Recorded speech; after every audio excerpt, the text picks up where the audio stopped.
ഇസ്രായേലിലേക്ക് ജോലിക്കുള്ള വിസ നൽകാമെന്ന് വിശ്വസിപ്പിച്ച് യുവതിയുടെ 1.5 ലക്ഷം രൂപ തട്ടിയെടുത്ത സംഭവത്തിൽ തളിപ്പറമ്പ് സ്വദേശിക്കെതിരെ പോലീസ് കേസെടുത്തു. ചിറ്റാരിക്കാൽ കാരമലയിലെ ചേരേട്ട് വടക്കേ വീട്ടിൽ റീന കുര്യാക്കോസിന്റെ പരാതിയിലാണ് തളിപ്പറമ്പ് കുറുമാത്തൂരിലെ തെക്കേമുറിയിൽ ബിനു ജോസഫിന്റെ പേരിൽ കേസെടുത്തത്. കേളകം മാർക്കറ്റിംഗ് ഗ്രൂപ്പ് എന്ന വാട്സാപ്പ് ഗ്രൂപ്പിൽ ബിനു ജോസഫ് നൽകിയ പരസ്യപ്രകാരമാണ് റീന കുര്യാക്കോസ് ഇയാളെ ബന്ധപ്പെടുന്നത്.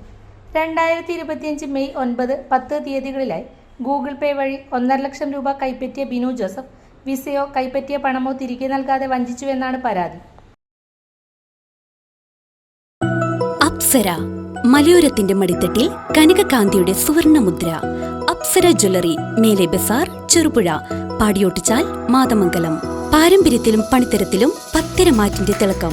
ഏറ്റവും പുതിയ ഡിസൈനുകളിൽ ഏറ്റവും ആകർഷകമായ സ്വർണ്ണാഭരണങ്ങൾ. കുറഞ്ഞ തൂക്കത്തിൽ കൂടുതൽ പൊലിമയുള്ള സ്വർണ്ണാഭരണങ്ങൾ ഏറ്റവും കുറഞ്ഞ പണിക്കൂലിയിൽ. വിശ്വസ്ത സ്ഥാപനം. വിവാഹ പർച്ചേസുകൾക്ക് പ്രത്യേക ഇളവുകൾ. സ്വർണ്ണാഭരണങ്ങൾക്കായി കാലം കാത്തുവെച്ച കമനീയ കലവറ. അപ്സര ജ്വല്ലറി, മേലെ ബസാർ, ചെറുപുഴ. ഫോൺ 04985 240